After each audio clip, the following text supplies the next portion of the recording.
Bom, agora para ficar um registro de uma família unida e que estão hoje envolvidas com a questão das montagens e fabricação das acordeões, e sanfona também, né?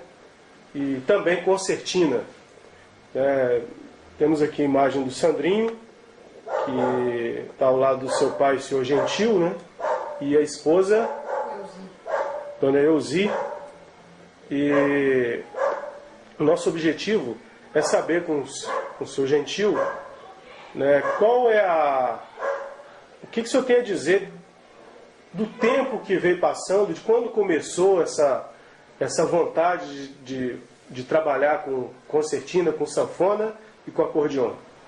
Esse tempo a idade dele, 15 anos, que ele vem com vontade de trabalhar. E, por uma bênção de Deus, ele aprendeu, porque isso não tem como ninguém ensinar essa profissão para alguém. Então é um dom de Deus mesmo, né? É uma coisa de Deus, porque se fosse uma coisa fácil, tivesse como ensinar, existia muitas pessoas. Eu tenho 70 anos, eu só conheci 2 pessoas que dentro dessa idade que eu estou com ela, 3 com ele, que Deus deu a bênção para ele. Primeiro, que era um cunhado do meu pai, que chamava João Ciliano, que ele trabalhava nisso. Eu estava com a idade de 5 anos, fui na casa dele muitas vezes com a minha avó, né? E fazer uma visita a ele, mas a família dele, que a esposa dele era filha da minha avó. Ele era genro. Então ele já trabalhava, agora ele era uma pessoa de idade, deveria ter uns 70 e poucos anos, e já trabalhava nisso. Ele era profissional. Mas na região não existia mais ninguém. Passados muitos anos, depois que ele mudou para aqui, com a idade mais ou menos que eu tinha uns 40 anos, 35, 40 anos, veio um amigo da gente, de lá de Município, José Rosado, que ele era uma pessoa muito estimada por todo mundo, porque ele aprendeu a estudar pela roça, entendeu?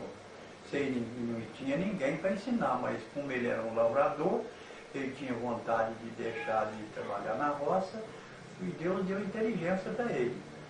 Passados muitos anos, ele veio aqui para Iuna, porque meu pai gostava muito dele, meu pai sempre tinha sanfona, apanhava, ele negociava, e tinha ele que consertava, né? Depois que o outro primeiro morreu. Então, mudou para aqui, ele ficou doente, meu pai também já estava mais de idade, eu trabalhava no hospital como motorista de ambulância, e meu pai falou assim, eu estou numa idade que está vencida, eu preciso de deixar um pedido por você, que não deixe o Zé da Cachorra sem apoio, não. Ele tinha um pedido de Zé da Cachorro, porque ele tinha um cachorro muito grande.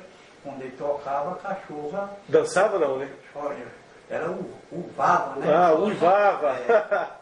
Interessante. Parece que o som doía o ouvido da cachorra, né? Ah, certo. Aí ele carreguei muito, levei para o Cachoeiro, levei para Vitória, porque ele ficou diabetes, deu problema no pé, teve que fazer imputar o pé, depois foi a perna, depois foi a outra. E o Sandrinho era pequeno, ele ia lá de vez em quando. Lá no hospital ele não podia ficar lá mais porque não tinha jeito, porque ele era muito nervoso, xingava todo mundo, que no problema da doença, né? Aí a gente foi para lá, ia lá, levava o Sandrinho, quando o pessoal da agente de saúde ia lá fazer o curativo na perna dele, e ele não aguentava porque ele ficava muito nervoso e xingava ele. Aí no final eles deixaram ele com lá, porque não tinha como. Aí o Sandrinho ia lá, fazia curativo, ele tinha uns 12 anos, né?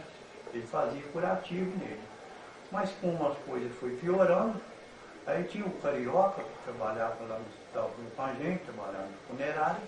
O Carioca, a gente conversou com o Carioca para que ele ficasse lá, tomasse conta dele, mudasse lá para a casa dele, para fazer com a esposa dele, fazer comida para ele.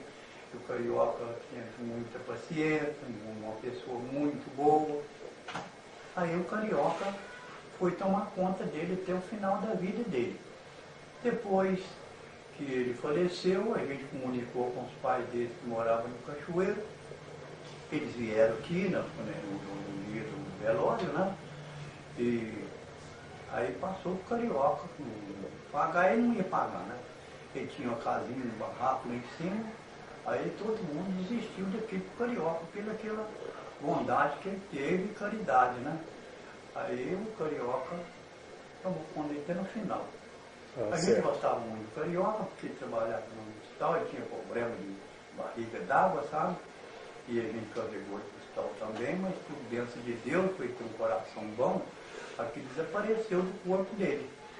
E ele, quando tinha um paciente que ganhava alta, uma velhinha, um velhinho, ele atravessava no asfalto para poder ganhar o ônibus para ir embora. Certo. Porque isso é uma coisa muito difícil, né? É. Então, Deus abençoou que olhou para o Carioca que ele sarou. Ele tem tudo de bom. Então quer dizer que praticamente a herança do Sandrinho hoje em relação aos acordeões veio do Homem da Cachorra, como é que é o nome? José da Cachorra. José da Cachorra. É isso, Zé Lousada. Certo. Então, porque ele sempre ia lá e olhava, mas ele não deixava fazer nada, né? Ah, tá. Porque ele era criança. Sim. Dona Elzi, a senhora já disse alguma vez para o Sandrinho, larga esse sanfona, meu filho, vai estudar? Não. Não? Porque quando ele era pequeno, ele nunca gostou muito de estudar. Ele ia na escola obrigado. A gente tinha que obrigar ele no colégio.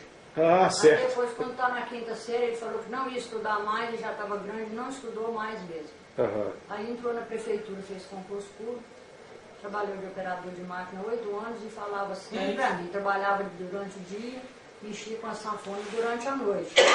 Aí sempre ele fala, mãe, eu vou deixar essa profissão da prefeitura e vou mexer só com o acordeão, não vou trabalhar mais na prefeitura. Eu falar, meu filho, você tem que ver, escolher para ver qual que vai ser melhor para você. Eu não posso falar para você deixar seu emprego e nem também você ficar temando nesse emprego. Se você vê que a reforma de acordeão, você montar uma oficina melhor, você vê o que é melhor para você. E graças a Deus, ele conseguiu montar a oficina dele, graças a Deus não está faltando serviço, está dando para ele viver tranquilo.